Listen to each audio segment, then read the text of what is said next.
Hello folks in Mat 113. This class will be for Mat 113 INC 20 and simultaneously Mat 113 with 090 INA 20. Basically, under normal circumstances you would be two classes sitting in the same room at the same time. All right? We're in my kitchen right now. Anyway, today is Tuesday, September 7th, so it's our first day, and you might have seen this if you looked at our campus course page. What I intend to do is go through the syllabus and begin discussion of section 1.1 and 1.2. These numbers correlate to the textbook section. You don't really need to worry about it, except that you could expect we're going to be covering different things on Tuesdays and Thursdays as we progress. Okay? Anyhow, before I go through the syllabus, again, let me just impress upon you, right? Make sure, right, when you are purchasing your software license that you are aware which incarnation of this class you actually belong, right? What are you registered for? Because you don't want to appear in the wrong roster. This is part of the reason why I wanted everyone to sort of hesitate until today before going about the process. Right. If you happen to be in 090, the algebra supplement for Mat 113, then you are in this section, the one with the A. Right. So if you're a little sketchy, that's one way of telling. If you are you have a co-requisite of 090, then you are definitely going to be an INA 20. Okay? If you don't have 090, have never heard of it, right? Then you are in the C incarnation of this class. Okay? So again, please make that distinction before you go about the process of purchasing the software license that you need for this class. Okay? This is becoming a dud, so I'll get rid of that. Okay. All right. Now, what you can expect is, as I mentioned, uploads every Tuesday and Thursday, but also a packet. Right? Now today happens to be a little different because I have to go over the syllabus. This is a PDF file that is available on our campus course tile, right, on the very front page. If you just scroll down towards the bottom. All right, do try to print this. All right, the way I've designed it is the two most important pages are the front page, right, which has the pertinent information for a student, and the back page. Okay, and made sure to include that as a PDF. You don't have to have it in color if you don't like, but I think it makes it easier to read too. All right, the material that is in between is not unimportant, but it's something more of a formality. You could read it in your own time. All right, really, what is most important in here is some information about services if you'd like to take advantage. All right. And the day of the final exam. So let me just point to that before I move on. Okay. The final exam for this class will occur on December 16th, which is a Thursday. The actual end of the semester is the 17th, so we'll be doing it the day of the 16th, just one day shy of that. Okay. Now let me go through this with you. All right. Again, depending upon whether you are in the A version of this class or the C version of this class, all right, this is the most information that I could give you about registering for MyLab. All right, what is MyLab? MyLab, if you haven't heard by now, is basically the software that is the requirement of the class. Right, especially being on remote instruction, it's primarily how you will do your homework. Okay, you need to purchase that, right, one way or another, and there's at least two pathways to do that, and get a calculator that like a TI-30X. Right, what does that look like? This is the actual TI-30X. It's a blue calculator usually. I don't think it has to be, but they tend to be. And it's a scientific calculator. All right, basically, it's a $20 variety of a calculator. All right, this would be capable of doing anything that you would need for either Mat 113 or Mat 114, the subsequent class. Okay, specifically statistics you can do with this and probabilities. Okay, so make sure that it's not immediately important, but you don't shoot yourself in the foot. You definitely want to use this, especially in preparation for your praxis examination. Okay, so do try to get this. It's only $20. Now, let me discuss Alex. Not Alex. I'm a time warp. Alex's older software. Okay, there are two ways that you can purchase the software for this class. Okay.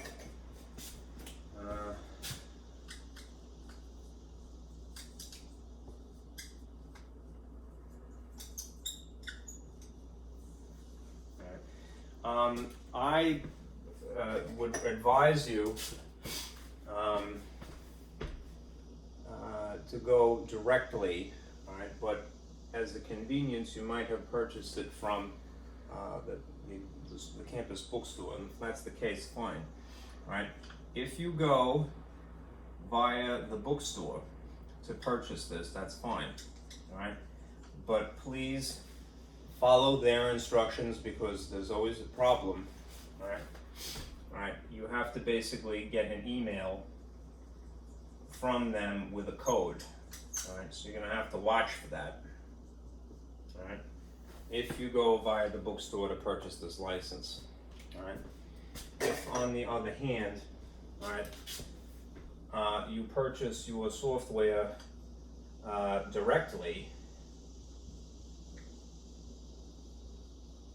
all right, through Canvas. This is becoming a dope too.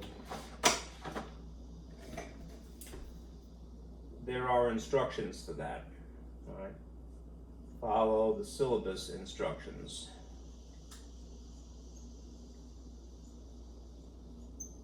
Okay, what am I alluding to?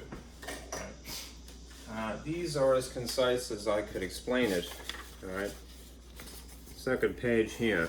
All right, you would log into Canvas, and depending upon, again, whether you're an A or your C version of this class, all right, you will click on your course, all right, and then follow the menus My Lab and Mastering, all right, and try to create an account through there. All right, this is, again, if you choose not to do this process through the bookstore. It doesn't matter which way you do it, you're going to be paying for the software one way or another.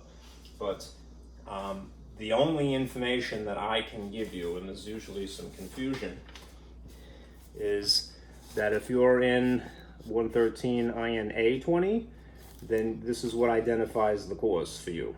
All right. If you are in INC 20, then this is what identifies the course for you. Okay. All right. I can't give you any other information. I'm forbidden by the publisher to give you anything else. All right. So don't be misinformed. If somebody says, "Oh, he didn't give you something," that's baloney. I can't tell you anything else. All right. Anyhow, if you again go through the bookcase here, the bookstore. Sorry. All right. They should be sending you an email. All right. So please wait for that, unless I suppose you purchased it in person. All right. And that's that. All right. Now, what does it look like from my end of it? All right. Let me turn on this projector and I'll show you what I see. And we'll continue. Let's sort of darken up the room a little bit. Yeah, I think I'm gonna have to black out the sun behind me here. I was afraid I might have to. Okay. And I'll close this other door.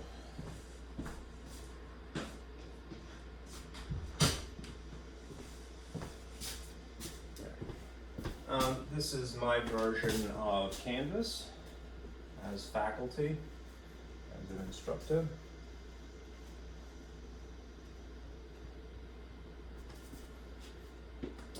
go to sleep now. Let's see if it's a little blurry, I'll fix it.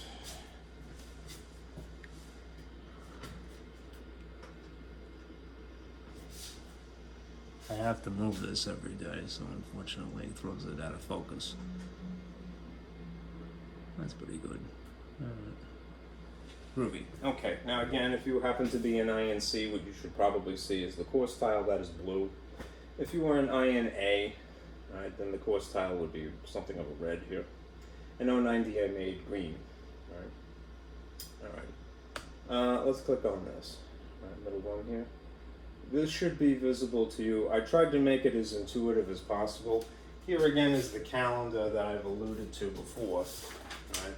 The back page of the syllabus. Right? So that you can see it at a glance. Right? If you want a copy of the syllabus, and I should hope you would, right, you can click on the bottom link here, right, and download it and or print it, and you have all of the necessary information. Okay. All right. Let me complete this thought insofar as Alex's, pardon me, my lab is concerned. I'm losing my mind. Okay. We don't use Alex. Okay.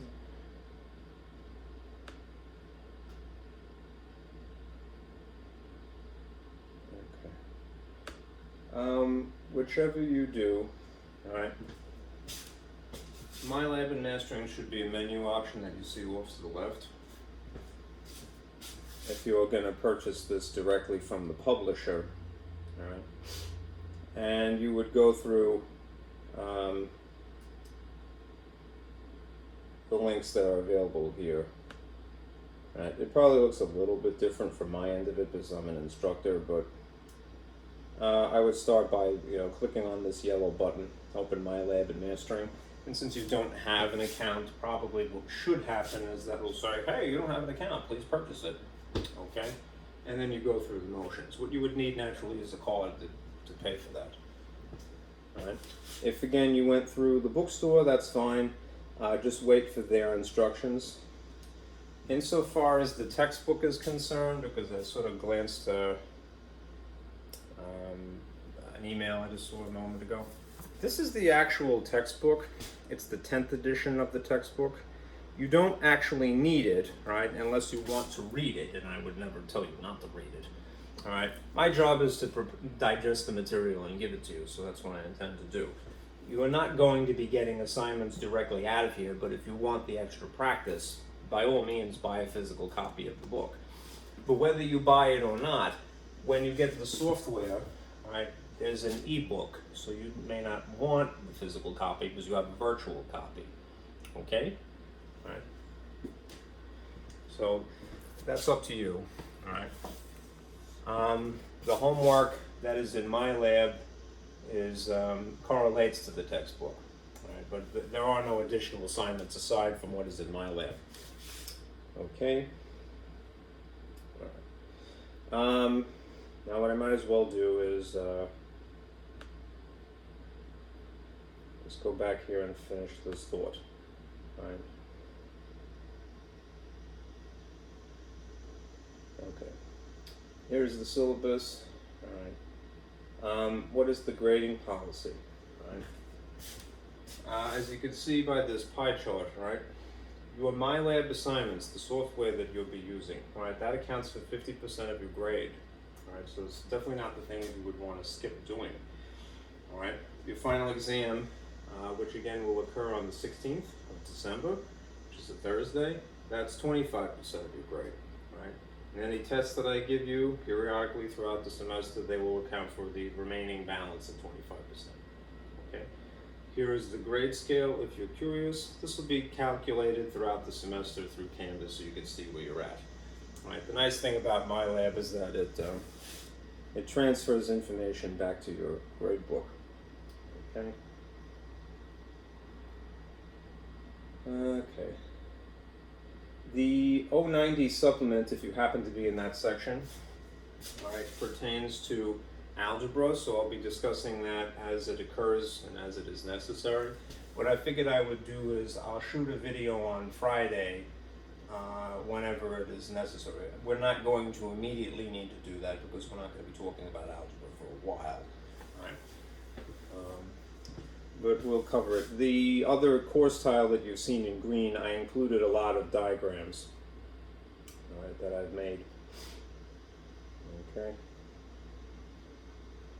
Please read this in your own time. This is an actual list of the topics, right, by name rather than by the number. The number abbreviation is much easier to write on a calendar, you understand. But today we're going to be discussing inductive and deductive reasoning and estimation. Okay, and then on Thursday, to finish off the week, we'll do problem solving practice and a little bit of algebra, perhaps. Okay. All right. Now, the regular sort of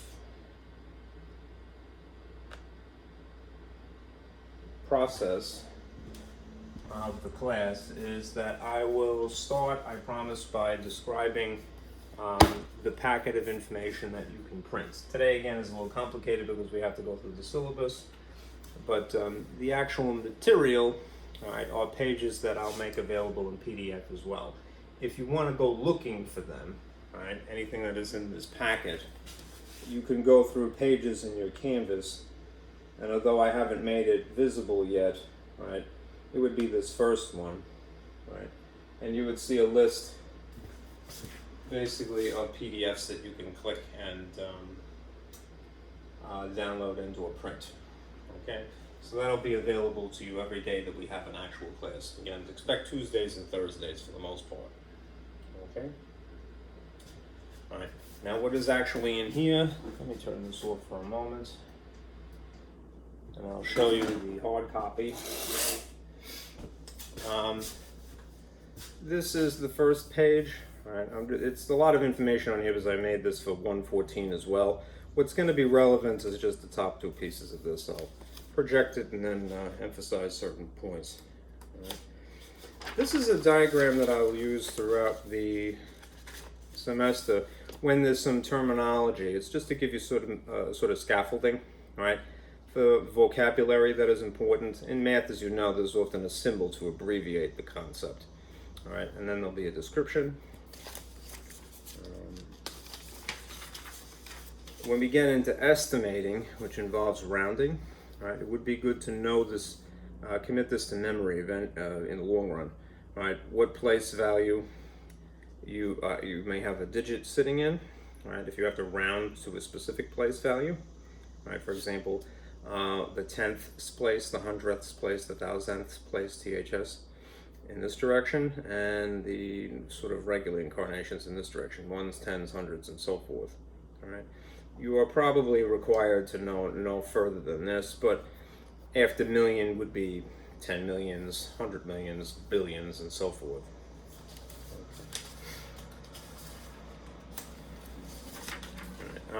This is a summary I'll describe to you when we get there. This is for section 1-2 about rounding versus estimating. One involves the other. This is a summary of the technique of rounding. All right. If you round it correctly already, that's cool. All right, but I try to come up with a system to help you if you're a little sketchy about that. All right. This is a copy next of multiplication tables. Now, in the past 20 years or so, because of the ubiquity of calculators, if not phones, which come naturally with a calculator, the American public has been dissuaded from memorizing this information, and since you good folks are interested in becoming teachers, I'm here to encourage you not to take that advice.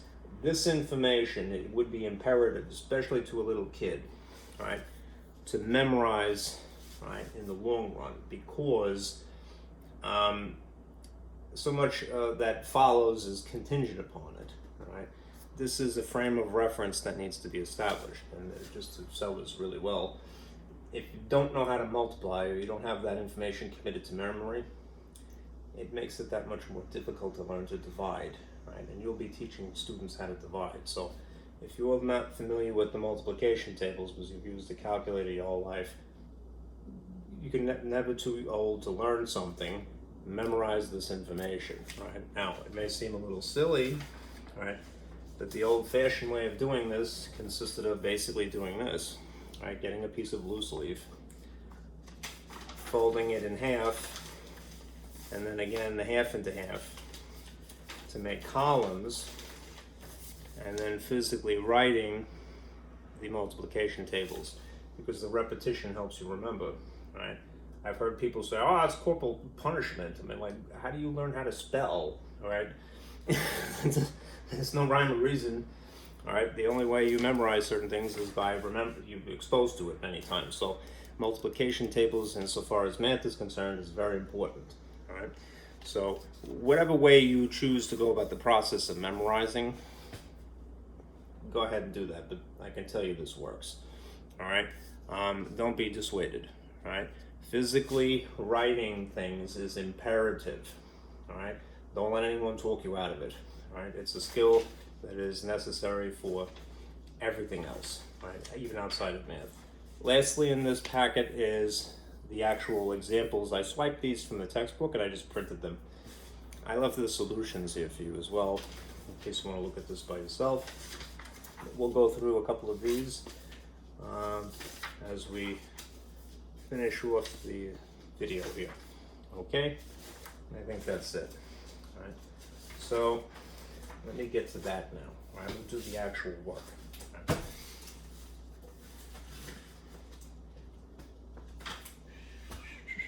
It's a little hot today. I'm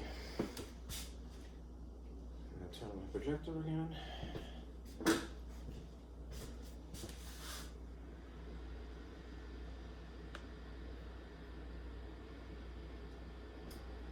Close this. All right. I came prepared, so these things that you see on my screen here, these are the same PDFs that I was just talking about. It's a little far away. All right. The only thing that is really important on this piece of paper for 113 is just what you see here exposed. All right. We're going to be covering, right, section 1.1 and 1.2, but we'll do 1.1 first, naturally, right? And that's about different thought processes in mathematics, right? There's basically two. There's inductive reasoning and there's deductive reasoning. This information will be important again in 1.14 when we get into geometry, but right now we just need to distinguish one from the other. If you employ inductive reasoning, you basically could say that you're thinking like a scientist, right? A scientist tends to be more inductive in nature, not exclusively, but they tend to be employ this frame of reasoning. Whereas if you employ deductive reasoning, right, you tend to think more like a classical mathematician, at least geometry, right? Axiomatic sort of thinking. All right. I like the way your textbook. Again, if you happen to have a copy of this, you would probably come across the same information. I like the way that they go about sort of distinguishing one from the other. So I'm going to borrow that. Right? They say inductive reasoning is to basically think like Sherlock. Sherlock Holmes being a fictional person, but Sherlock Holmes was something of a scientist detective, right? They also say if you're going to employ deductive reasoning in a catchy, sort of easy to remember way, this is to think like Aristotle. Aristotle was an actual person. A Greek philosopher, from, I'm guessing, but I think something like 300 BCE. So yes, a fictional person versus a real person, but they exemplify these different types of reasoning. Now to summarize and how to distinguish one from the other, I tried to make it look like so. Follow this train of thought. You're going to start with something and you're going to end somewhere. So you're going to start and you're going to have a goal, right? In both cases, right? But depending upon which you are using, it'll be a little different, all right? If you employ inductive reasoning, you start with specific examples, all right? And what you try to do, your goal is you try to form a general conclusion, sort of a rule, all right, or a model or a theory, right? All right, that's the end result, all right? If, on the other hand, you're employing deductive reasoning, right, you're going to start with a general statement, more or less an established rule, right, or a law or some principle, and then try to form a specific conclusion, right, some specific example, right.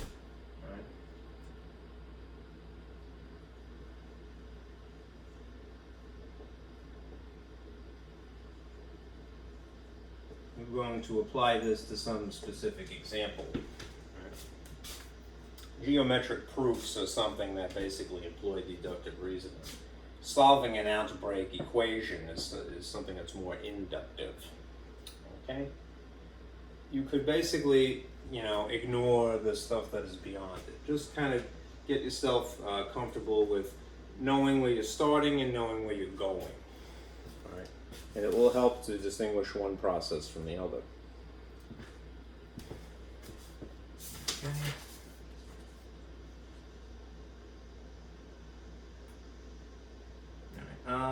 Let me give you some terminology now. And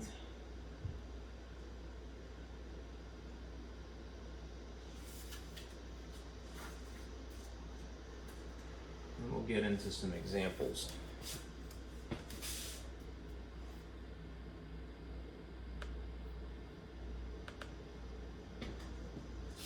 Let me hide that.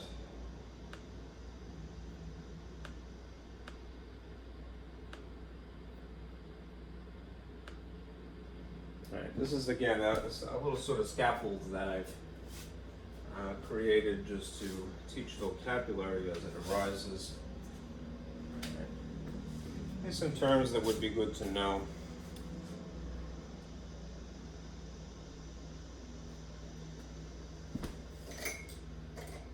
Okay, first of all, you might have heard this phrase, natural numbers. This gets thrown around a lot.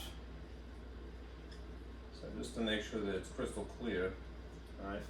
What are natural numbers? They're basically the natural, counting numbers. What you count on your hand. Hands and, in theory, feet. All right? That's why they're called natural. Alright. The natural or counting numbers are things that are intuitive, like this is 1, right, 2, 3, 4, 5, right? Notice what is left out here. No 0, right? 0 is not considered a natural number, even though it is a number, right?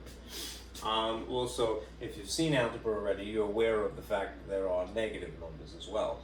They're not natural, right? They're integers, all right? Anyhow, the natural numbers are less complicated. They're the numbers that you came with, right, straight out of the womb, right?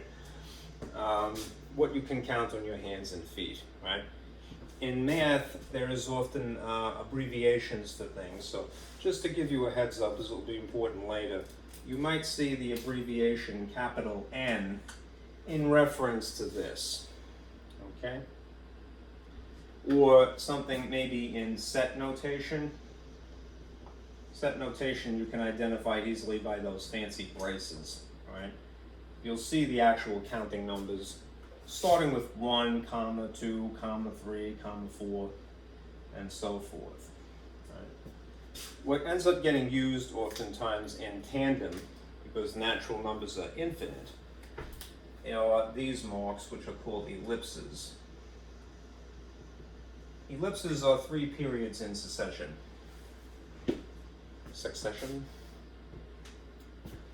one after the other. These are used to indicate a pattern that follows.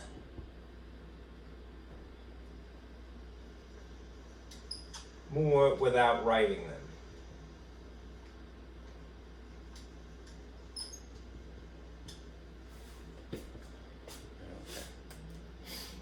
Right, now, some things are probably intuitive to you. You've heard naturally of even numbers.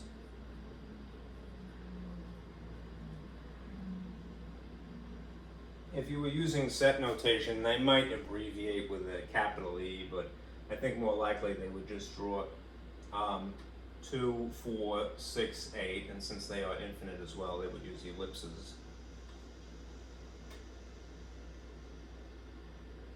And they would be considered the natural numbers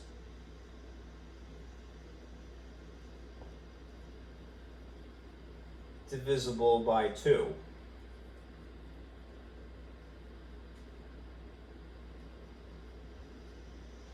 Right. This phrase, do be careful of, right? Divisible. Right. All things are dividable, but not everything is divisible. They're not exactly the same thing. Right? What does divisible mean? Well, here's the abbreviation because it's sometimes it's better to start with. Think of A and B, lower cases, as being two distinct numbers. So if you have A divide by B and the remainder is 0, then two numbers are divisible somehow, right? You would say specifically A is divisible by B if the remainder is 0.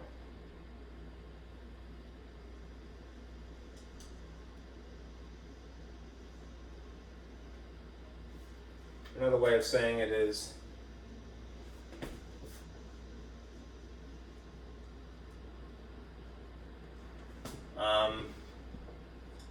i.e. Two numbers divide nicely.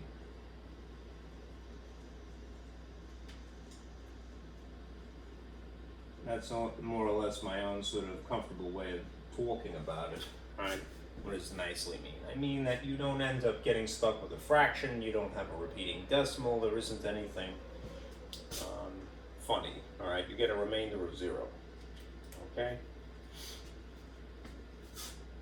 This is more formal. A is divisible by B if the remainder is 0, right? Lastly, odd numbers, which I would suspect you probably know.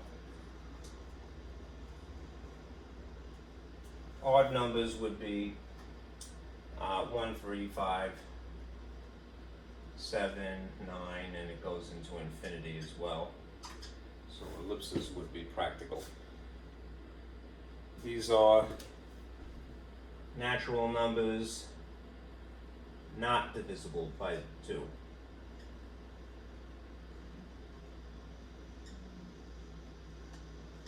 Emphasis on not. Okay? So even numbers are divisible by 2 and odd numbers are not divisible by 2. Right? Anything, again, almost anything with the exception of 0. You can't divide by 0. Almost anything could be divided by almost anything. Right? That is the dividable. Right? But not everything is divisible. It's a little bit more strict. Okay? So make that distinction. All right. Let's do some examples.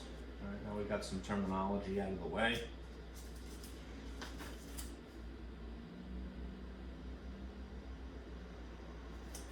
You know what, let me specify 2 more things and then I'll do it. I'm a little short on space, so I'm going to erase this. And I want to make sure that you're clear before I proceed. Right. These 2 phrases may get thrown around a bit.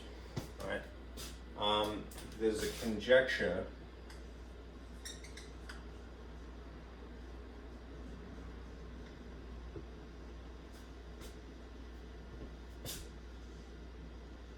it's basically is a prediction.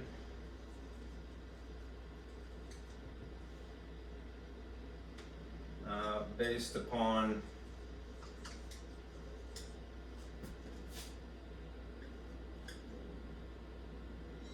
specific examples. You might say a hypothesis is something similar to it. It's more or less a temporary answer, because it may or may not be correct. And then there is something known as a counterexample.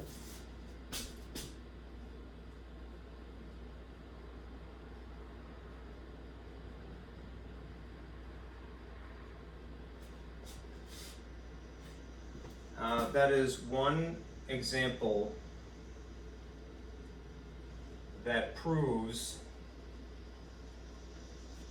a conjecture false.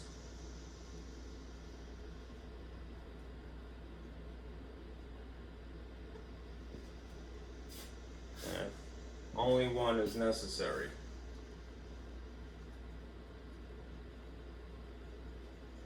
To do that, okay? Remember, a conjecture is more or less a temporary answer, because it's just based upon limited specific examples that you've observed, so you may not have seen enough, right? Anyhow, if you can find or isolate one counterexample, then you've proven the conjecture false, right? If required. All right. Finally, we can do some examples.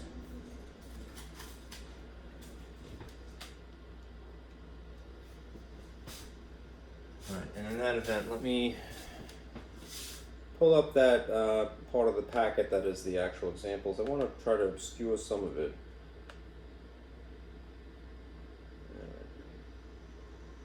But also spare myself from having to handwrite it.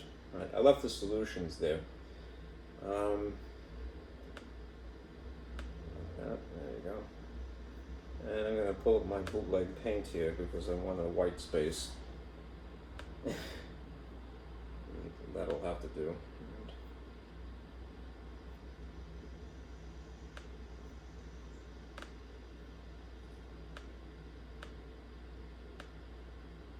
Good enough. Okay.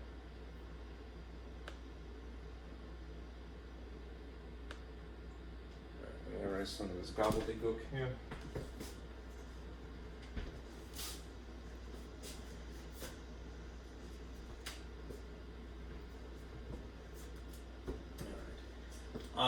This is inductive reasoning. If two odd numbers are multiplied together, will the product always be an odd number, right? So what we're going to have to do is consider what are odd numbers and then write them out as a multiplication problem, you know.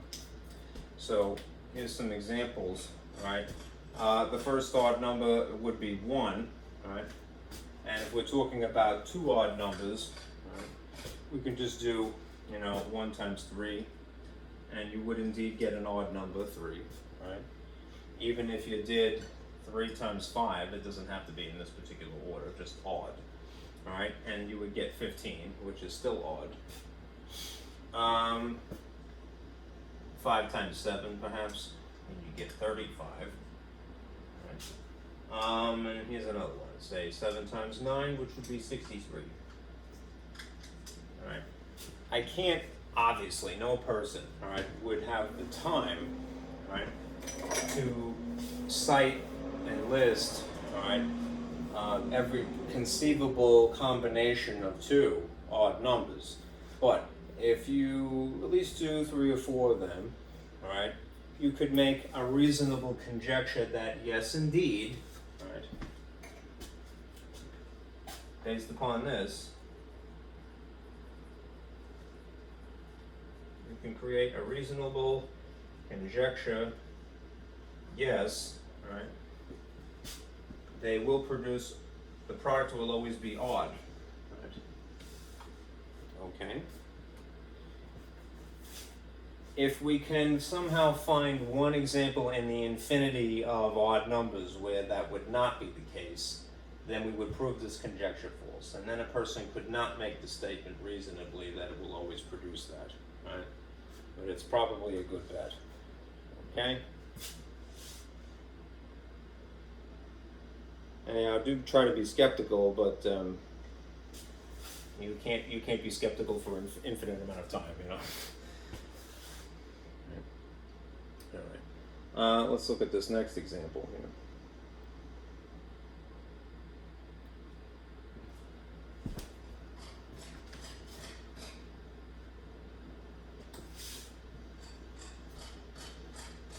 That's my neighbor.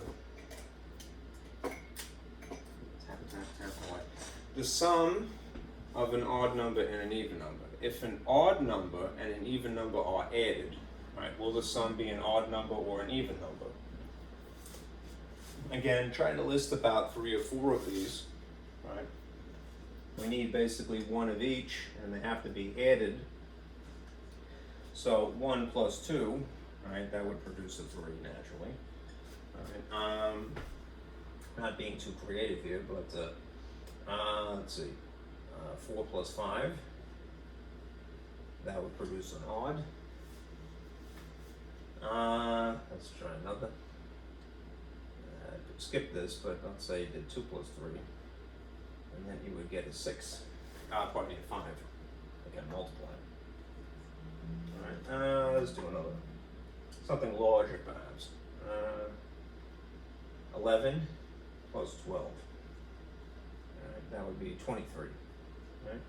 It seems, based upon these outcomes, the limited, specific examples, that we could make the reasonable conjecture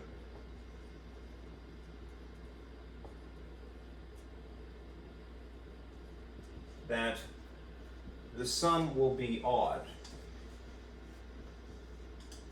of those two possibilities, right?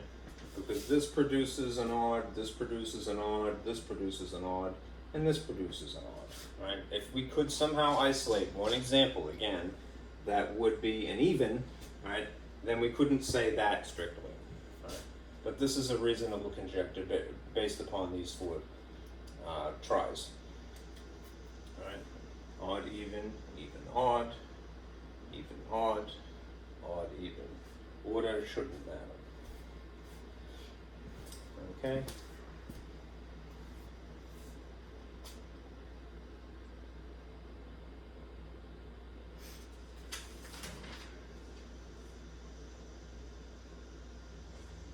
Let's consider deductive reasoning.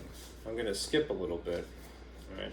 If in the packet portion of this, the examples portion of this packet, you skip to where you see this, all right, example 6 under the heading of deductive reasoning. All right, let's look at that.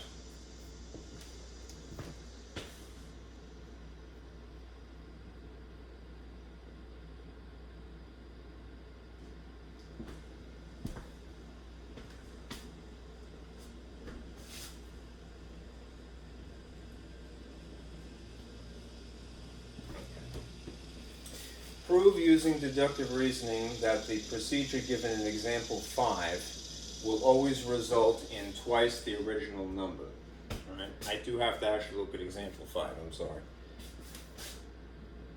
So let's take a look at this.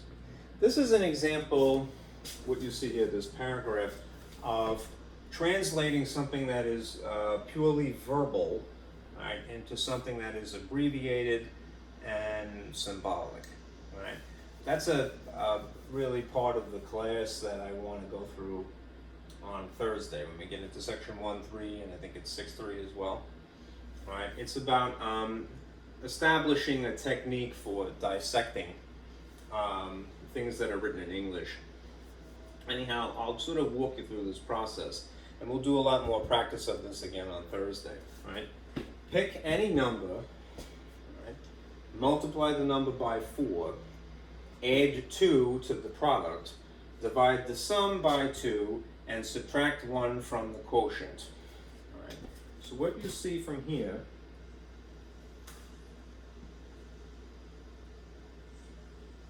we're going to translate from something that is verbal into something that is more abbreviated using math symbols. All right. One thing we can count on is that, at least for the most part, that the order in which this is described is how we will write it in math symbols, right? Pick any number. Let's just call this n to start with. Okay, you could use x or something like that if you like. Multiply the number by 4, right? Multiply by 4 would be either n times 4, or if you'd like to write it a little bit more concisely, remember that the good etiquette of math is that you sort of put the number in the front as a coefficient, right? So I'm going to sort of tie this together, right? This is 4n, right? Because it's a little bit more clean, right? Then add 2 to the product. This is the product, right? It's not a satisfying product because we don't know what n is, granted, but it's still regarded as a product, all right? Added would be plus 2 to this, all right? Then divide the sum, which would be all of this, right? And this line understood as being the division symbol, right? And sort of encapsulate the two of them. Divide the sum by 2. So I'll put divide by 2. As long as it's under both pieces, it is referring to the sum. Right? And subtract 1 from the quotient. That would be something that is adjacent to this. So subtraction would be essentially minus 1. Right? What we have in this shape here of math symbols is known as an expression. Right? An expression is basically either one or several letters, numbers, and operations in tandem, right, or together. All right. So we have the established expression. Now I'm going to go back to the actual question, which was question 6. Okay. Prove using deductive reasoning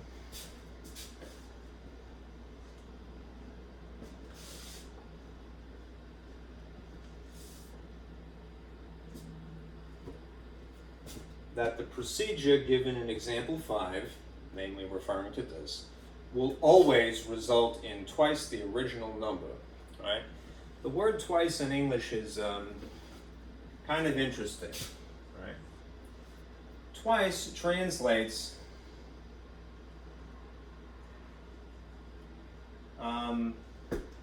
into 2, but not just the number 2 and the operation times, right? So if it's twice a number, and I've substituted a number by abbreviating using the letter n, then what I could do is write this as 2 times n. And remember, it would be a little bit more clean if I sort of just bunch these things together without the multiplication x. Now, it's okay in arithmetic, but in algebra, when you start using letters a lot, it looks nicer when you just have the 2 in the front, all right? So 2n is what I'm going to incorporate here, all right? Prove using deductive reasoning, which means that I'm going to take this rule and then apply it, right, to specific examples, right?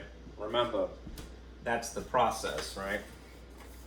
When you employ deductive reasoning, you're starting with a general statement, right? We think of a statement as being verbal, right? But we've translated the statement into something that is more or less a mathematical statement, right? It's more concise, right? It's symbolic, right? It's definitely a little bit more hieroglyphic, right? But it's on par with the idea of somebody having said something. It's just not English, right? Okay, so what I'm going to do is I'm going to take this expression and I'm going to translate it into an equation. And the way that you do that very easily is by throwing in an equal sign. And I'm just going to put this dashed line to sort of establish sides here, if you will.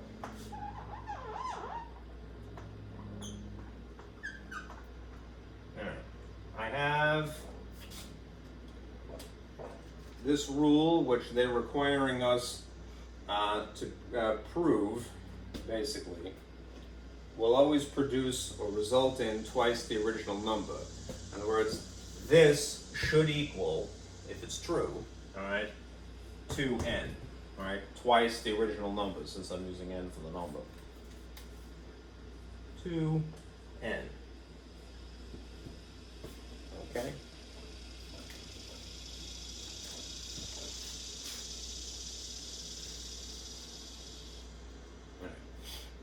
So let's go through this, all right? You're going to have to employ algebra in the process of rearranging this, and maybe you feel a little rusty, but don't be dissuaded. All right. Let me show you something. All right. The reason that I put this sort of dashed line here is because what I really want you to do is focus on this side only. All right? What you want to do is simplify this, all right? Which really is just arithmetic. It's not algebra in spite of the letter. That process of simplifying, so that it looks like that. All right? What this would be relate to in upper level math is that you would call this an identity. And when you deal with identities, you more or less are just tinkering with one side of the equation, not both sides.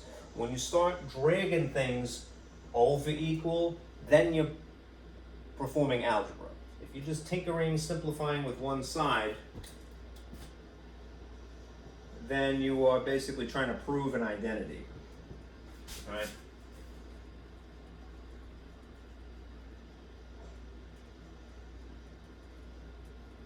Okay? So here's what we'll do. All right?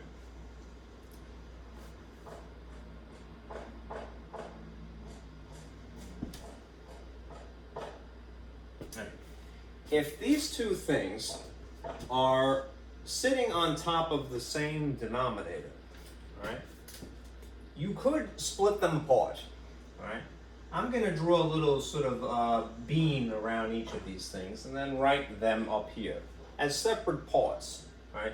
4n would be sitting on top of 2. And then simultaneously, adjacent to it, would be this other thing, also with the same denominator. So, plus 2 over 2.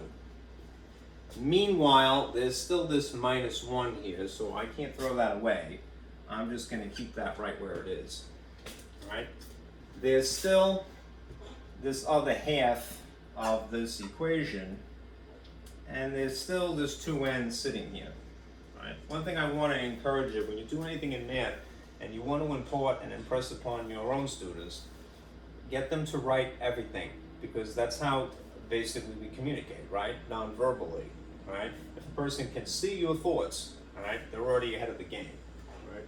As a teacher, you want to be able to see inside your kids' heads, all right? Anyhow, this is an algebraic expression. You really can't do anything with it. You're kind of stuck with it for right now. Maybe you could simplify the 4 and the 2, but what might be more intuitive to you is to simplify this, right? What's 2 over 2 simplified? It's also 1. So what does that mean? It means that you have, in this unraveling algorithm here, this expression of 4n over 2 plus what would be left over here, 1, and then this minus 1 that was there coincidentally, and still on the opposite side here, this expression 2n. Okay. Now, let me tinker with this a little bit, all right? If you separate the 4 and the 2 from the letter, then what you would get is the fraction, an improper fraction granted, of a 4 sitting over 2 times an n, something like that, all right? And since this is just the coefficient, the fancy way of saying number sitting in front of the letter, being multiplied in theory, all right, you can simplify that fraction as well, right? Really it's a matter of what is 4 divided by 2. All right? 4 divided by 2 would really just be 2, right? So you'd have 2n, all right? Again, there's still this plus 1 sitting here, and there's still this minus 1 sitting here. I didn't mean to use green.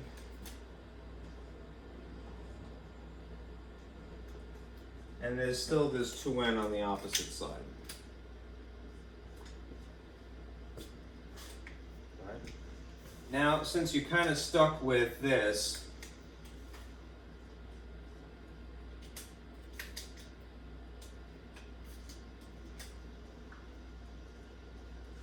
there's an algebraic expression, and then there are 2 regular arithmetic expressions, namely plus 1 and minus 1, right?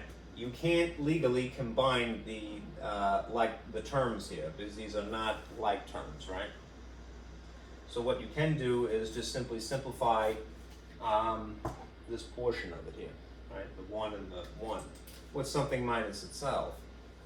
It cancels, right? Meanwhile, what is still sitting on the opposite side?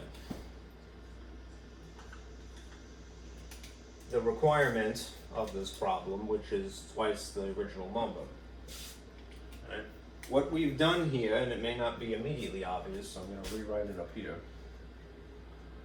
is we have proven via an identity process, right, deductive reasoning, that the procedure given in example 5, all right, will always result in twice the original number selected. How come? Because the arithmetic as it was described, right, condenses down into just 2n on this side and the equivalent on the opposite side. All right? So what are you left with? You're left with 2n essentially equals 2n, right? Something equals itself, right? You're finished, right? Feel a little sketchy? Don't feel bad, right? That could just be my fault, right? And over the course of the semester, we're going to do a lot of practice in translating things, again, from English into math symbols, okay? So, anyhow, this relationship is true, right? The original expression, right? 4n plus, what was it, 1? Or was it 2? 2 over 2 minus 1 always produces 2n, twice the original number. Right? Even though this is ugly and complicated looking, because it's an expression described as 4 times the number plus 1 divided by 2 minus 1, the way that the arithmetic would force it to simplify is just 2n, right? So it's always going to produce 2n, right? No matter what number you pick. And you could try several examples if you'd like. Okay? All right. Let's switch to section 1, 2 now.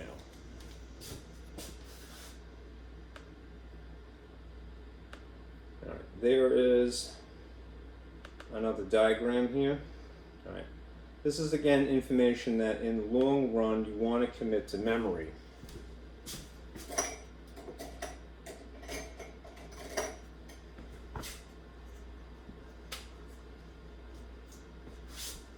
That is to say, you want to know that a figure that has digits, well, I'll just do the one that is easiest. Get a W. Something like pi up to that place. 3 being one place to the left of a decimal point would technically be 3 ones because the 3 is sitting in the ones place. Right? I hope that's not too hard to see from far away. All right. The 1 that is immediately to the right of the decimal is in the 10ths place, right? And the 4 is in the 100ths place. And the extra 1 here would be in the thousandths place, THS. All right, and 10,000ths, and 100,000ths, and millions, and so forth. Okay, there's the formal way of speaking. All right, if you were going to say this in English, which is not always the easiest way to speak, especially math. All right, the way that you would read this is, and you're not really required to do this, but it would be 3 because of that. The decimal point is the word and then you would read this figure as you see it.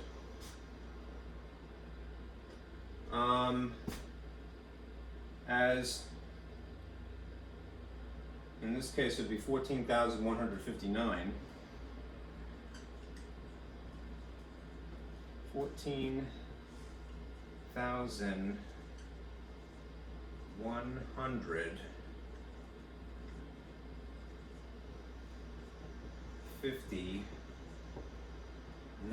hyphen, and then you would read the last place, so it would be 14,159 hundred thousandths. Right?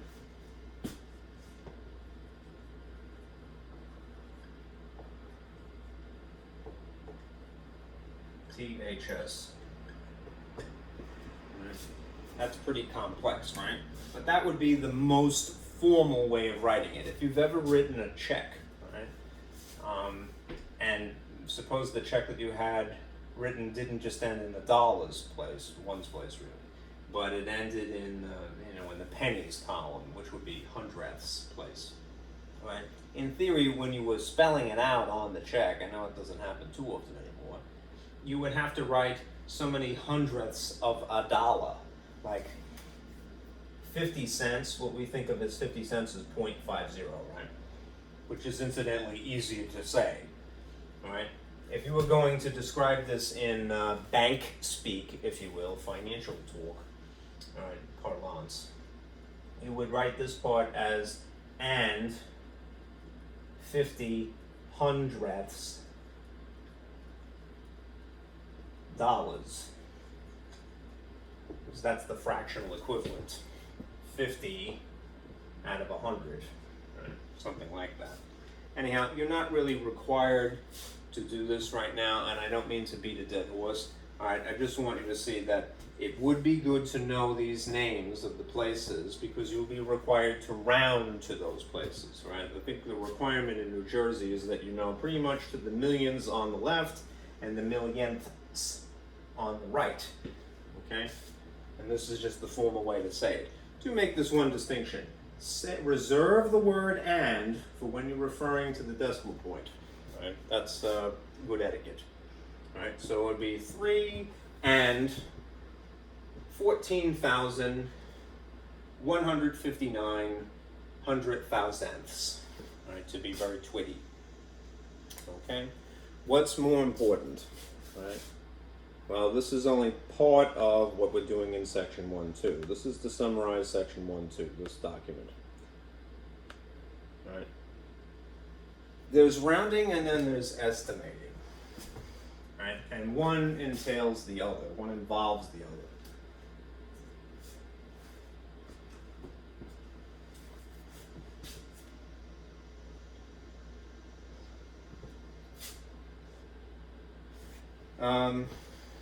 Where's that? Sorry.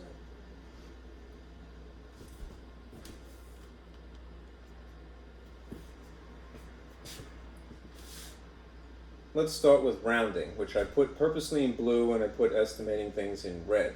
The order really is what makes the difference. All right? If somebody asks you to round, what are they asking you to do? They're asking you to basically take a given number and then round it to some specified place. Right? The specified place is, again, whatever one of these places that you have digits. Right? So I just have to point to it, forgive me. Right? If somebody says round to the 10th place, right, which happens a lot, right, then your number is going to terminate in this place. So we have point and then a number. All right. If somebody said round to the hundredths place, then your answer is going to basically terminate in the hundredths place. All right. So it'll be point and then 2 digits. All right. Alternatively, you might have involved an operation first, and then they tell you to round the sum of the product or what have you as an afterthought. But in that case, all right, you're going to perform the operation first, adding, subtracting, multiplying, or dividing, whatever it is, and then round as an afterthought. Right?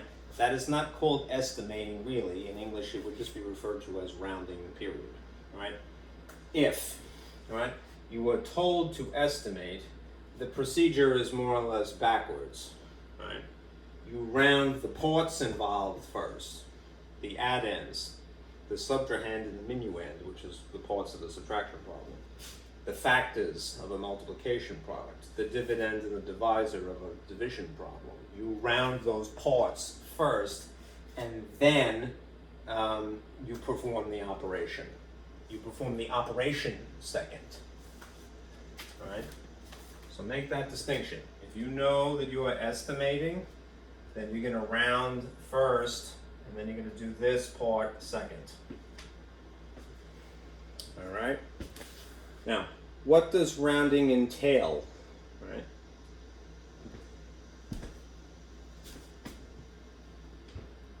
Rounding requires mastery, that is, you're comfortable with place values, which is, again, why you must commit this to memory. Right? The actual technique involved, which you may already know intuitively, but I'm going to go through it. Right? There's a technique involved in rounding that I use myself, and anybody would use some derivative. Multiplication, all right, again, impress upon your students. If you're teaching third grade kids especially, they must know their multiplication by the time they leave. Right? It's imperative. Right? So much depends upon it, right? A person would be up a creek without a paddle, have no way to divide without a calculator if they have no frame of reference. What's the frame of reference for division? Multiplication tables. You yourself must commit these to memory. I know that you probably, like if you're young enough, they may never have told you to do that, right? Which is stupid, right? But we have to fix that, right? Before we start adding things to the wagon, we have to fix the broken wheels, right? Right.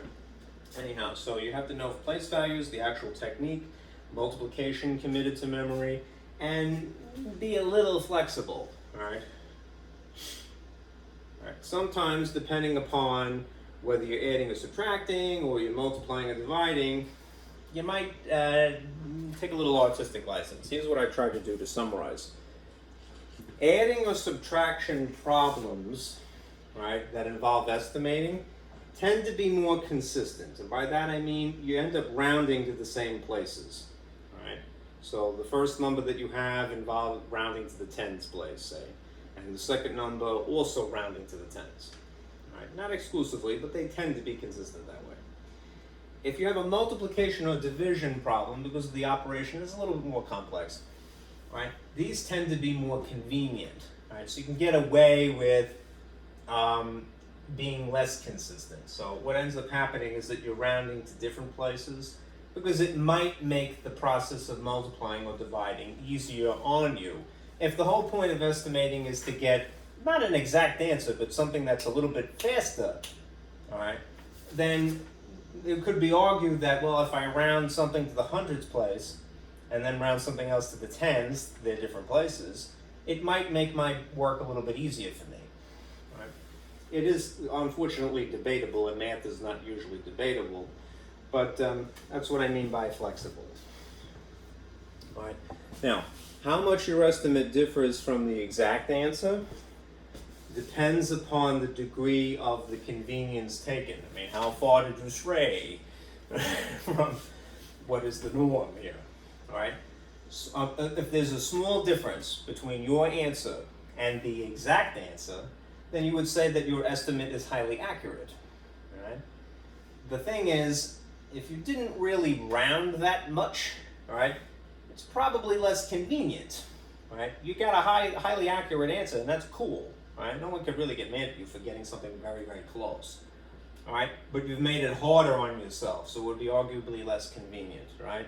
Over time, if you do enough problems, you start to be a little bit more strategic, okay? So let's talk about that, all right?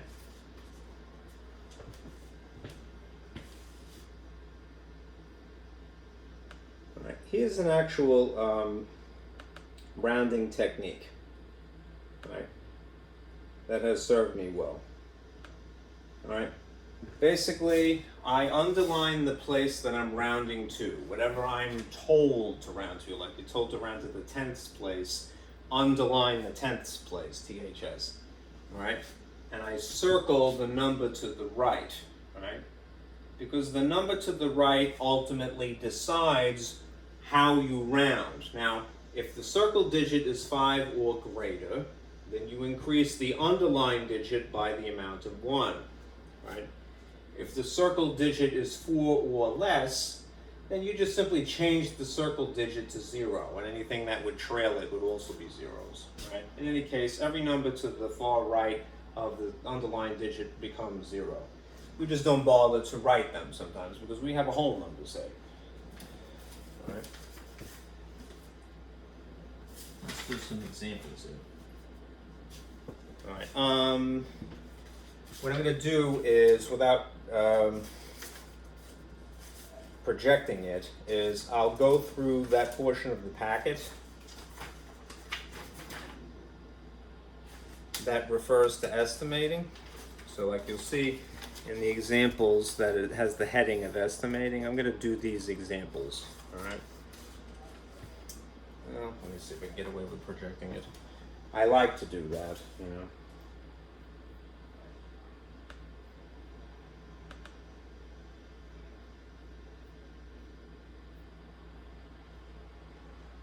All right, let's see if I can do that.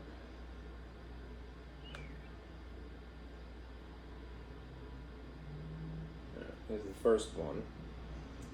And again, I'm going to pull up my bootleg paint here, wherever it is.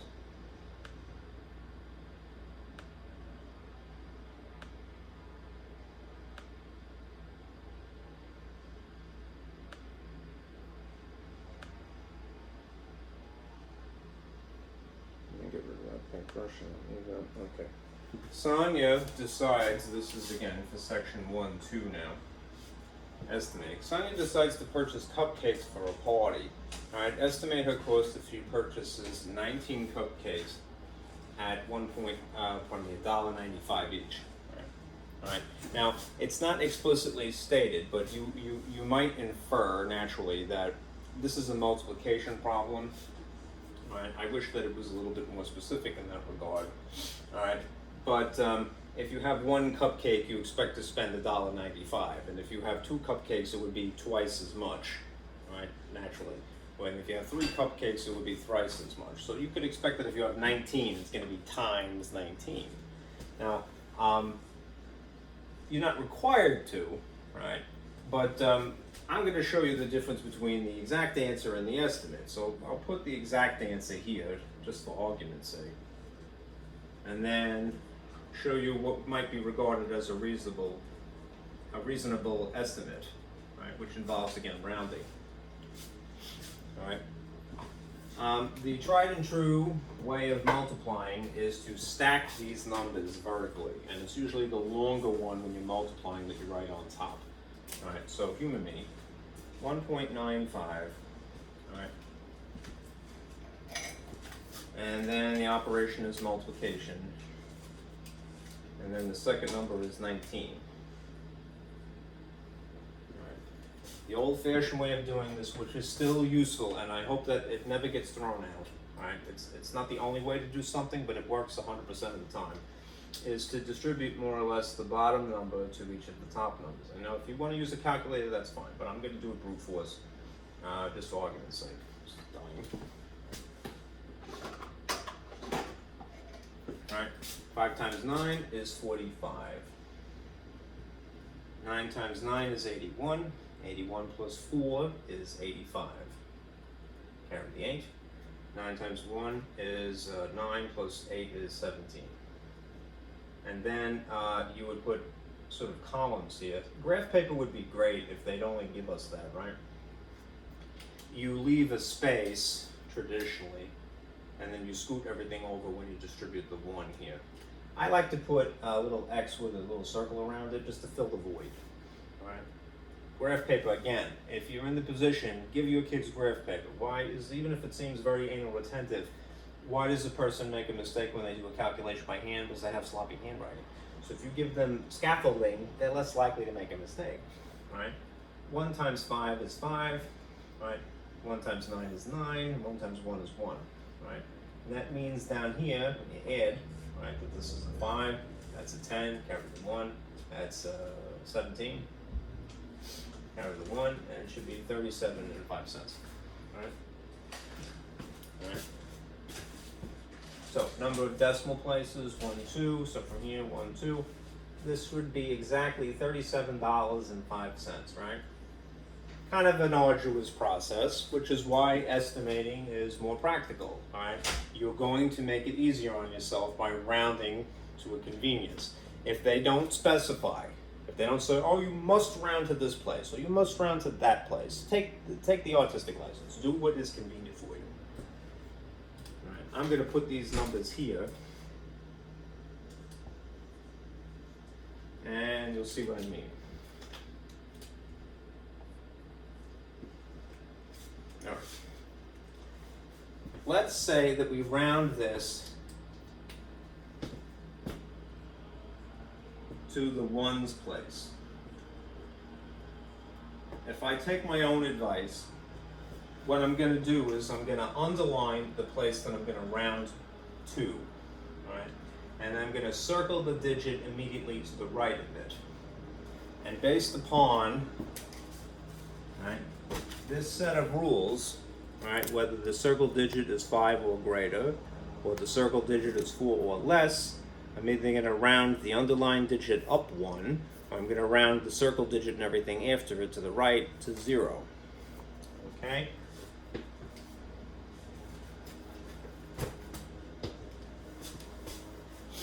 Alright, so this is a 9, which makes it 5 or greater, which means that I'm going to round this up to about 2, right? In theory, just to be a little very precise, all right, what that would mean is that this would change to a 0, and then that would be a 0. So that's the same number of digits wide, all right? The number down here, all right, again, unless somebody specifies, you have the license to round it however you find it convenient, all right? I'm going to round this to this 19, I'm going to round to the tens place. That's a convenience, right? Which means where the 1 is sitting here, right? In a similar situation, because this happens coincidentally to be 9. Since this is of the category of 5 with the condition of 5 or greater, it's a 9, what I'm going to do is I'm going to round up 1 digit, which means that this is going to be 20 instead. Now, what you can do is, since you have a nice round number here, right, get rid of the unnecessary information at this point, right? And it's really just 2 times 20, right? So what's 2 times 20, all right? It's 40. 40 is the estimate, right? What was the exact answer? $37.05 exactly. Right? But that requires not a process you want to not know. You should know how to multiply something, especially by hand. All right? But this, once you get better at it, right, you're not explaining it to another person, you do much more quickly, right? And it gives you a reasonable answer. They're not too far apart, right? There's not that great a disparity between the exact answer and the estimate, all right? Okay?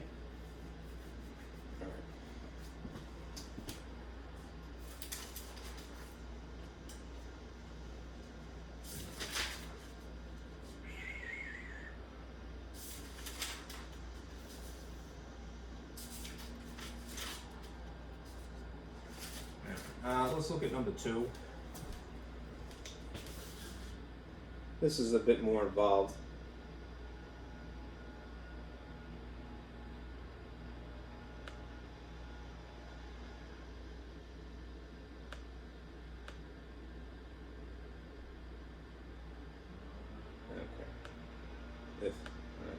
This is example 2. Why is it so dark?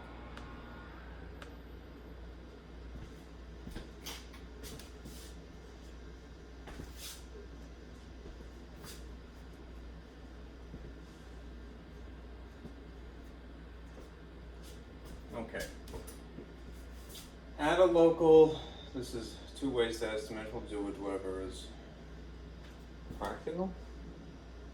Well, I'll do it both ways. All right. At a local discount retail store, Christie purchased a rug for $15.89, toothpaste for $1.49, diapers for $19.77, shampoo for $4.93, dog food for $12.88, and candy for 81 cents. All right. The cashier said the total bill was $69.51. Use estimation to determine whether the amount is reasonable. All right. Now, here's 2 ways that you might do it. I'll put a little squiggle here to sort of separate them. All right. Since this is going to amount to basically adding, all right, I'm going to intentionally be more consistent. Right, which means that I'm going to choose a place value and I'm just going to kind of stick with it consistently across all all of these products, literally products, things that you buy, not multiplication. All right, so, and I'll stack them vertically because this is a good habit. All right, the first thing is a rug for $15.89. I think I need a little bit more space. And then toothpaste for $1.49, diapers for $19.77, shampoo for $4.93, dog food for $12.88, and candy for 81 cents. All right. Now, remember this other thing too. When you add or subtract, you are obligated to align all of the places. All right. For multiplication, you're not required to do that. All right. So I'm going to just sort of build some scaffolding here, as if to simulate graph paper. So make sure that these are all like places here. I don't want to inadvertently add things I shouldn't. All right. I'm not going to get the precise answer in this case. It would take me too long, but that's not really the point of this. But I want you to get in the habit of, again, being neat. Because neatness really does matter when it comes to performing a calculation well by hand. It's organized. All right. Let's say that in one way of estimating, we round everything to the tens place. Is it tens? Tenths. All right. Round to tenths. And then in the other instance, we will round a little bit less precisely to the ones place. It'll be easier when we do that. All right, but it won't be as accurate. Right. All right. So if I round to the tens place, that's where the 8 is sitting in this case, where the 4 is sitting, where the 7 is, the 9, the 8, and the second 8. And I would have to make a determination based upon these digits, which I am encircling immediately adjacent on the right side. All right. So what would these change to as a result of this process?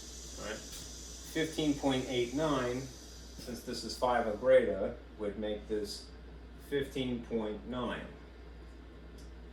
1.49, since this is 5 or greater, would make this 1.5. I'm just going to put a 0 here again to sort of make sure everything is the same size width, so to speak, as it was to begin with. This is 19.77, so again, this is 5 or greater, so this will be 19.80, right? 4.93, this is 4 or less. So this is just going to stay as 4.9, but we're rounding down, so it becomes 90 as opposed to 93, right? All right. 88, 5 or greater, so this becomes a 9 again, so 12.90. And then 0.81, this is 4 or less, so this is going to be 0.80.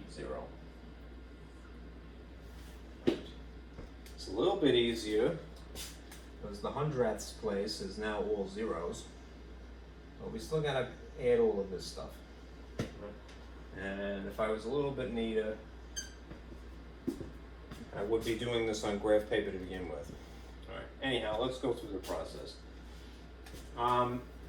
0, 0, 0, all added is a nice 0 down here. All right. This is 9, 9, and 9, which is 3 nines, that's 27. 27 plus 8 is 35. 35 plus this extra 5 is 40.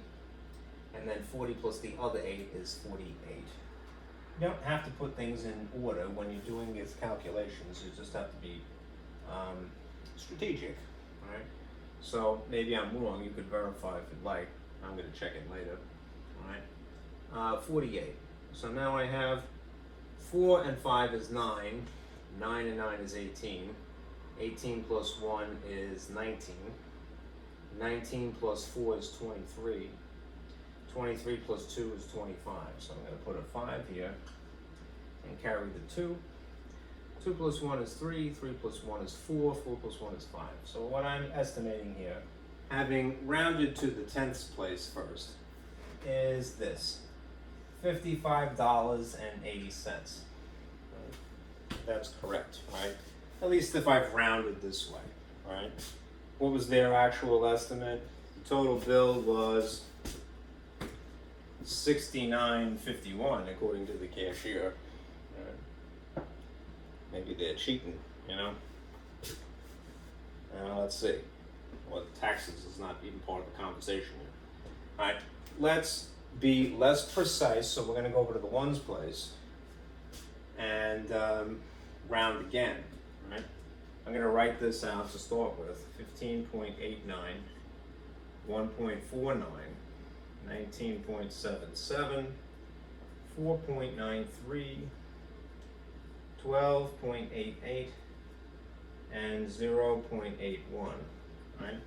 If, again, to employ the technique described, if we're rounding to the ones place, that's where this 5 is sitting, where this 1 is, where the 9 is, where the 4 is, where the 2 is, and where this technically the 0 is.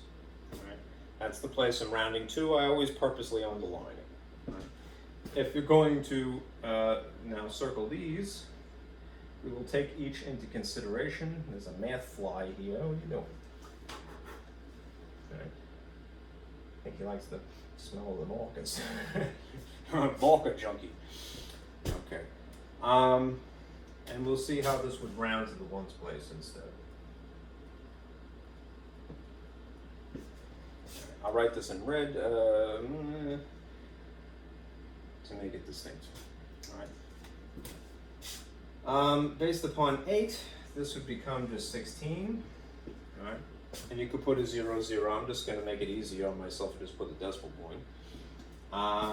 Based upon 4 here, this would just be 1.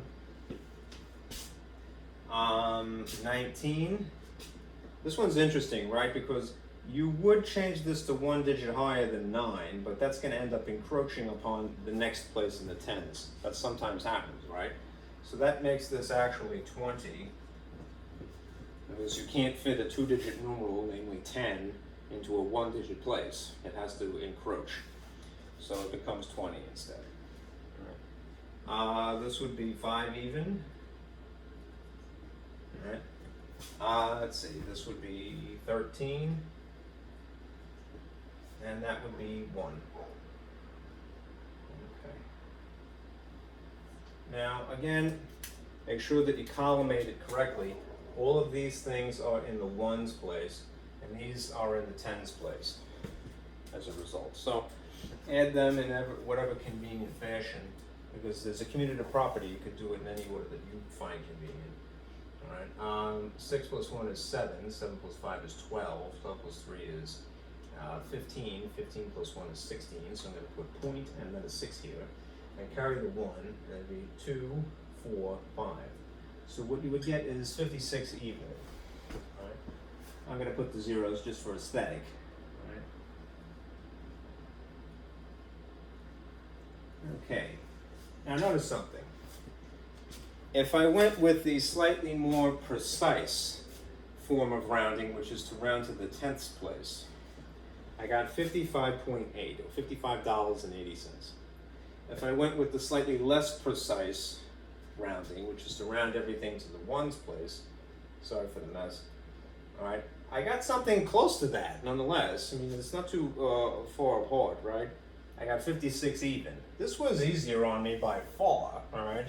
And as you can see, compared to what was quoted by the cashier, all right, their sum is rather suspicious, right, which was the whole point of the exercise. Okay.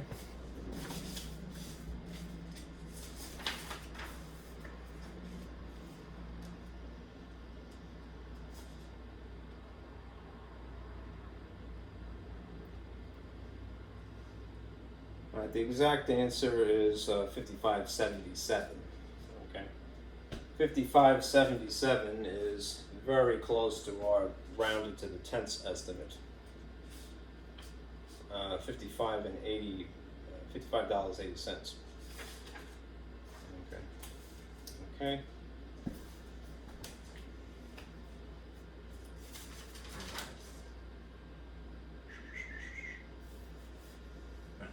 Let me turn this off for a moment, spare the bulb a little while. Open up the curtain and give you another little quick diagram here.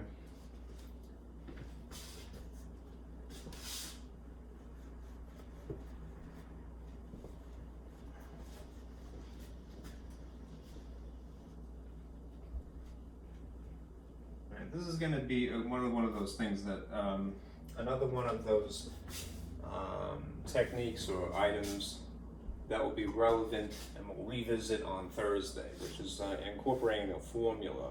All right.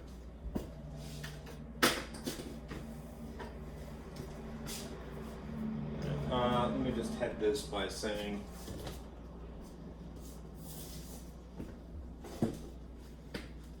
sometimes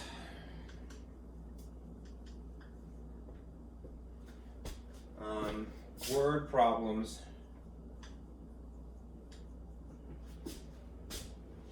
require a formula.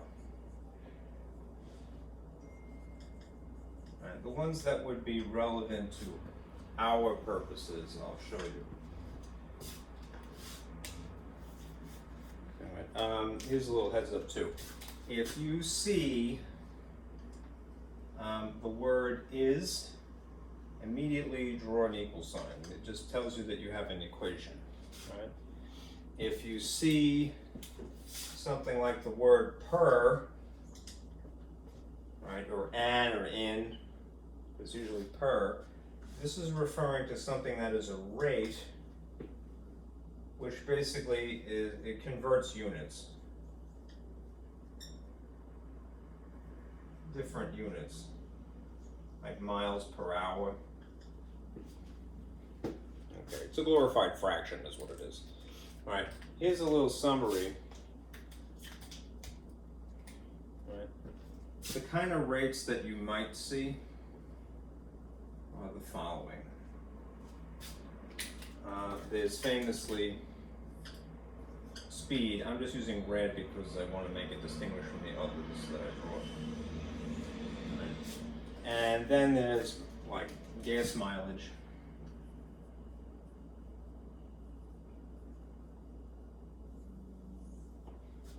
And then there's things like prices.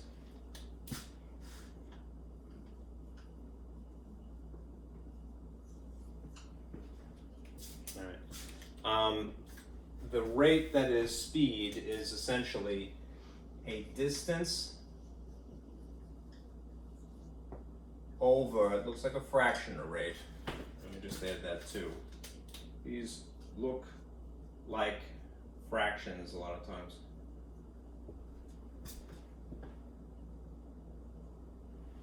So you'll see distance is a number on top of the fraction, and time as the denominator, if you will.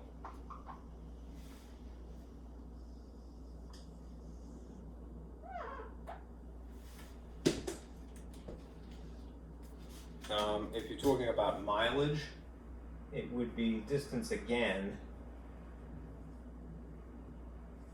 but it would be over volume, like gallons. Prices a lot of times would be whatever the value is over whatever the unit is, if you're talking about bananas or what have you. Here's an example of each. Speed famously, miles per is this line, hour. On street signs they abbreviated MPH, right? But in math world it would look like this. The word per would be the actual division symbol, right? Miles would be on top because it's intuitively discussed first, and hours would be on the bottom because it would be the thing mentioned second. Right? For gas mileage or gas consumption rating, it would be something like this. It would still be miles, because it's talking about cars, all right, in the United States. And then the volume in the United States is often gallon. All right, if you're talking about prices, the price of purchasing gas, say for example, would be the dollar value over the volume would be a unit. So many dollars per gallon. Right. One little pet peeve, right? Remember, money is not measured, right? It's counted. So it's very subtle, but we never put the dollar sign at the end unless we're crazy. All right. Dollars always goes in the front, right? Any kind of money, lira or rupees or yen, all right, whatever the symbol is, you would put it in the front because it's not measured. It's just counted, right? You can count money, you can't really measure money. Measuring involves an actual tool, right? Okay. All right. These things like the word is in sentences is the math symbol equals. All right, we're going to get into that on Thursday. All right. All right. Let's look at example 4, because it's a good summary. And we'll turn this on again. Let's see what time it is. Yeah, it's almost noon. Okay.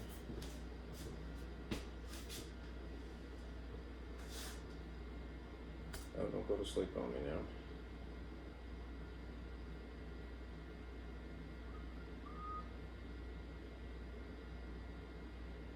Okay, I'm going to just sort of shrink this a little bit.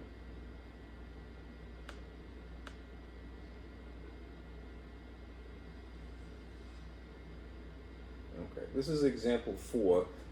It's a bit too bright for my wimpy projector, so I will block up the light again, sorry.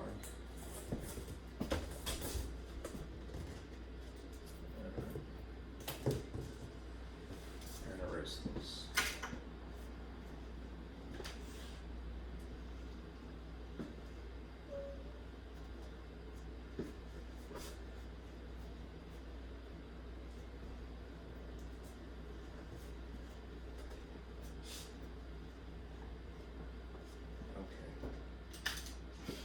Okay, the Martellos travel 1,276 miles from their home in Springfield, Missouri to Yellowstone National Park, right?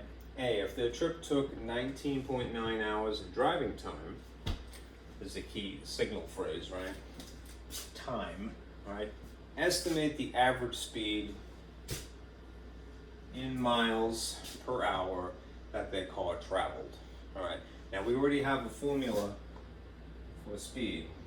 All right. Speed is equal to a distance over or divided by an amount of time. Right? So we don't have to write a formula or an equation. We have one that we can reference. That happens a lot, right? As long as we're aware of it. All right. So the amount of time we're going to substitute. Their trip took 19.9 hours. So I'm going to put 19.9 hours here, and I'm going to include the unit as well, just for a moment. All right. And the distance was 1276 miles. Okay. Now you could get the exact answer immediately, right? There's no sin in using the calculator, right? But they want us to produce an estimate. I'm going to use my calculator to get the exact answer. 1276 divided by 19.9, and I'll show you to see that it's reasonable later. Okay. It didn't specify how we should round the dividend or the divisor. Incidentally, remember in division, there's specific names for each of the parts. Right? The dividend is on the left side of the symbol. We use the column with the line through it in the United States, and the divisor is on the right side. Right? If the same thing is written stacked as it is here, the dividend is on top and the divisor is underneath it. If you wrote it with the United States, we sort of orient a little division box like this. In other countries have seen it upside down, at least from in respect of our orientation. The dividend is on the inside. The only reason I would specify the name of these parts is to make sure that you realize that they're not commutative. You have to put them in one is not interchangeable with another. Okay? So, it's not really something you have to worry about this problem, but in the future, do be aware of that. All right, so they didn't specify an actual place to round to.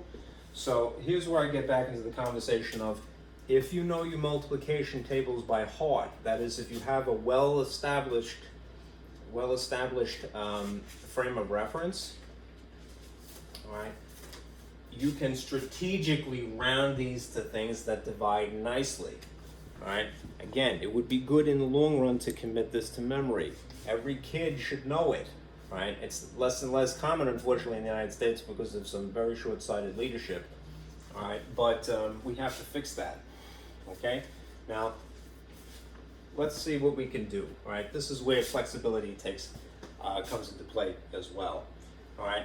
Let us say that we start with the smaller of these two. All right.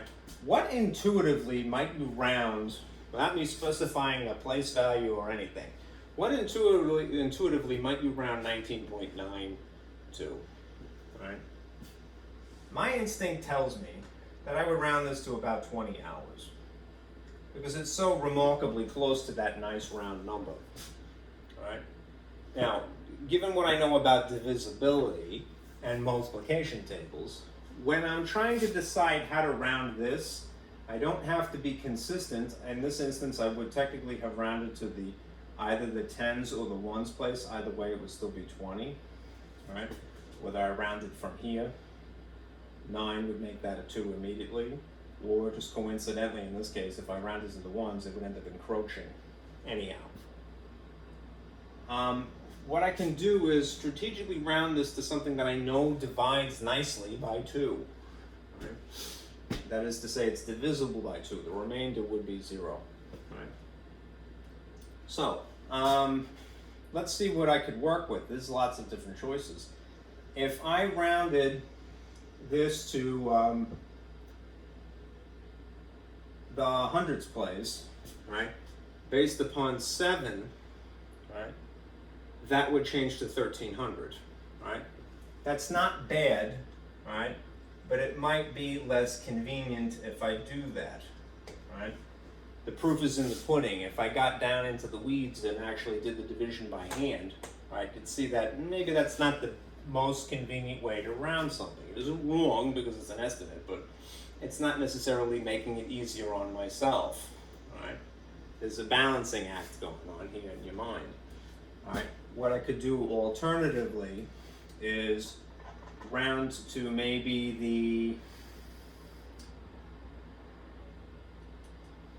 the tens place, in which case, based upon 6, I would change that to an 8. I would say that the advantage in that case is that I would get all even numbers, right? And I know that all even numbers are divisible by 2, right? There's other little tricks that you can employ too. It's called mental math skills, right? In which case, when you're dividing, one thing you could do immediately, and this only works as a shortcut with zeros. If you have a pair of zeros, as you see in this case, it's sort of like treating it like a fraction that you divide by a common factor. You could just cross these out. The relationship between the original top figure of 1280 and the original bottom figure of 20 is identical to what I have now left here, all right? 128 and 2, right? And these are all even numbers and they're all divisible by 2, right? There's little tricks like that, all right? So the whole point of estimating is to sort of take advantage of the tricks and make something easier on yourself without a calculator. So what would you get in a case like this? 2 goes into 12 6 times exactly. Right? You could write it like this if you feel more comfortable. And 2 goes into 8 exactly 4 times. And you would see that the remainder would be 0. It terminates in the ones place. Right? So, what would be a reasonable estimate without anybody specifying anything? All right. The units are different, they don't cancel. You'd have approximately 64 miles per hour, right, is their speed. Estimate the average speed, I would say it's about 64 miles per hour. MPH, or you could use MI over HR. Okay? Not unreasonable, right? If you went the other route, you could pull the same trick, cross out a pair of zeros, right? You only could do it once. If you had extra zeros, it would be possible, but then you see here. 2 goes into 13, not exactly. It would be going into it 6 times with 1 left over. I'm going to take advantage of short division rather than long division in a case like this, just for this lack of space. You would end up with a nice number, really. 2 goes into 10, with the little superscript here, exactly 65 times. In that case, you'd have an estimate of about 65 miles per hour. Right. Depending upon the degree to which you round, right, this is rounding to the hundreds place versus rounding to the tens place. This is probably a little bit closer to what the exact answer is. Okay, because it's slightly less convenient in respect of, I didn't make this a very round number, I made this only round so far as the ones place. Alright, so 64 to 65 miles per hour is reasonable. Alright. B, if their car used 52 gallons of gas, estimate the average gas mileage of their car in miles per gallon. Let me erase this because I need the space. B. All right, remember, I know the formula. Wake up. Okay. Mileage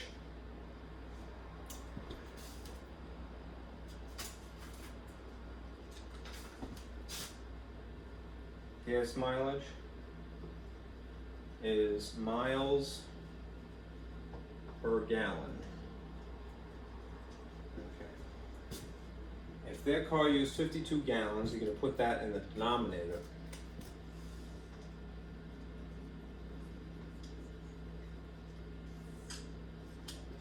estimate the average gas mileage of their car.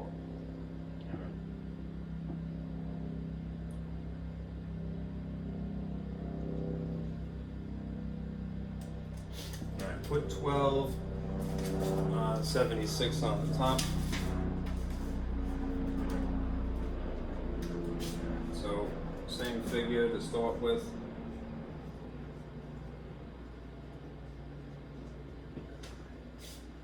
And we could calculate this. This is how many gallons they used. This was their distance.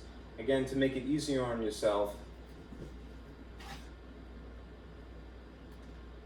the exact answer for that gas mileage was 64.1206 such and such for the speed before. All right.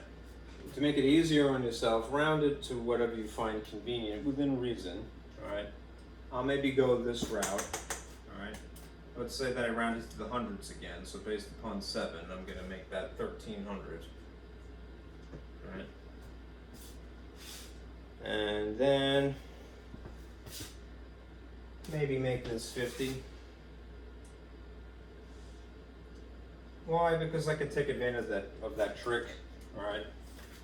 Cross out a pair of zeros that has the same relationship either way, and do the division either short or long. 130 would go in here. Okay. 5. This is going to end at a 0, so it's definitely going to be divisible by 5. As we know, I happen to know the rules of divisibility by 5. Perhaps you do. All right. 5 goes into 13 roughly 2 times, which is 10. The difference is 3. And 5 goes into 30 exactly 6 times. So it terminates. So it is indeed divisible. Just notice the remainder is 0. All right. So to answer B here, this is about 26 miles per gallon, mpg.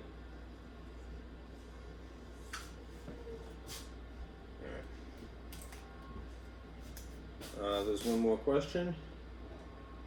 C.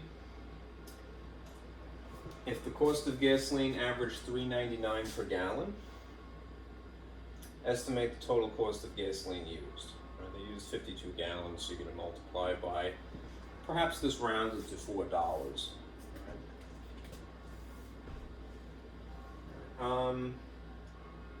If it's $3.99 per 1 gallon, all right, and you multiply by the number of gallons they use is 52 gallons. You could get the exact cost. Right.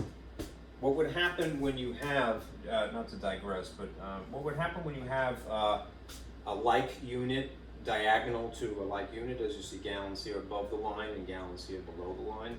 They would cancel, which is why you would be left with dollars. All right. To make it easier on ourselves, though, what we might do is take advantage of the situation. Let's say that we rounded this to 50 again. All right. We could also similarly round this to 4. Right. 4.00 if you like. But what's 4 times 5? Right. It's 20. Right. And then 20 with an extra 0 would be $200. Is what it would cost. Okay. All right.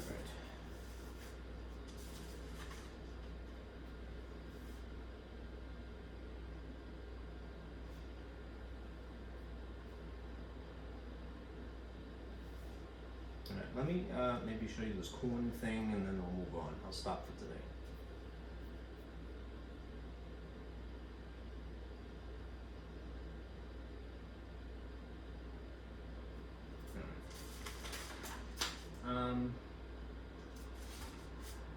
I'm going to have to project this, but let me erase a little bit first.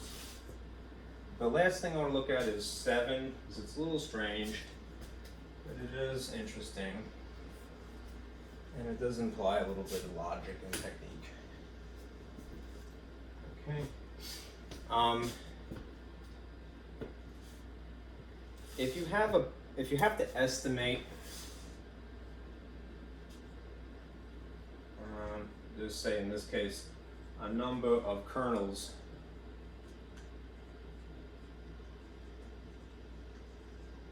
of corn in a photo, what you can do is divide the total area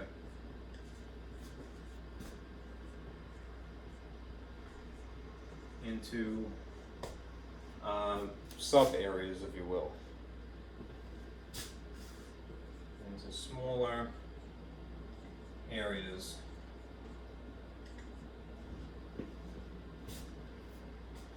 First. So what are you going to see in this question like 7? I think I'd probably just get rid of this. But, yeah, don't say it. Take a look at this corn here. It's kind of silly. Estimate the number. This is a bizarre question, but I kind of like it. Right? And since it's odd, it's probably worthy of dissecting here. Estimate the number of kernels of corn in the photo in the top layer and the accompanying photograph. Okay. All right, here is, I believe, the whole thing. Okay. The total area would be everything encapsulated by this larger black rectangle as I'm drawing it here. Right. Assuming that it is thoroughly mixed and any one of these sub areas is fairly representative of the whole, right? We don't have to count everything. What we can do is just count one of these boxes. That is tedious, granted, enough on its own, but it's a lot easier than having to do everything, right? If you counted, I'm going to put a little dot as I do it, right? 1, 2, 3, 4, 5, 6, 7, 8, 9, 10, 11, 12, 13, 14, 15, 16, 17, 18, 19, 20. It's about 20, right? Since this is in theory representative of any one of the other ones, I don't have to count again. What I could do is just simply multiply by the number of boxes there are. So how many are there? There's 1, 2, 3, 4, 5 this way, and 1, 2, 3, 4 this way. Right? If I have a nice rectangle of basically 4 by 5, that means that there's 20 of them. 20 boxes times 20 kernels each would equal what? 400, right? 2 times 2 is 4, with 2 zeros is 400 kernels total. That's a reasonable estimate. Okay. And I think that's it. Alright, the book actually counted 18. Maybe I counted 2 extra because of these side pieces, whatever. Alright, but it's an estimate, so it's okay. Alright, the bells are ringing, so it is noon. Alright, so to get rid of this. Alright, nobody could really get mad at your estimate as long as it's logically based. Alright, somehow I drew on myself, I figured. Alright, let me turn this off and I'll just tell you what needs to happen now, between now and Thursday. And then I'll let you go.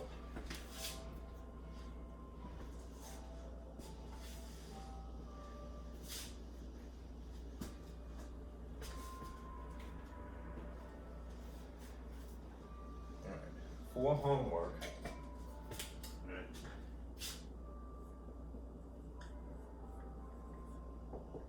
alright, first and foremost, you want to basically establish a MyLab account, right, in your Canvas. Okay? All right, just make sure that you are clear on whether you're in section INC20 or INA20, because it does matter. You want to be in the wrong roster. All right. Number 2, all right. That's tentatively due by, I think I have it established as being due by Sunday night. Alright. By Sunday night. Alright, the 12th. Alright. Begin working on section 1.1 and 1.2 in my lab. Basically, there are about 8 to 10 questions, problems in the software, right, per section, right? If you get the question wrong, it will basically ask you a similar question until you get it correct. You could move on, but you want, since your grade is dependent upon it, to basically sit there until it finally makes sense, all right? The name of the game in math is repetition. So the more that you do something, you eliminate the possibilities, you eliminate the variables, and you'll learn it, right? So you could stop and then come back to it, but don't let it get out of hand, right? Because there's quite a lot of stuff, as you can see from the syllabus, right? So print out these worksheets, as provided you find them useful, all right? And especially make sure that you have a copy of the syllabus, both for the grading, any IDs you need, and especially this calendar. Today is Tuesday. When we meet again on Thursday, we'll be covering section 1.3 and 6.3. Okay? Thank you guys for sticking with me. I will see you again later. Be careful out there.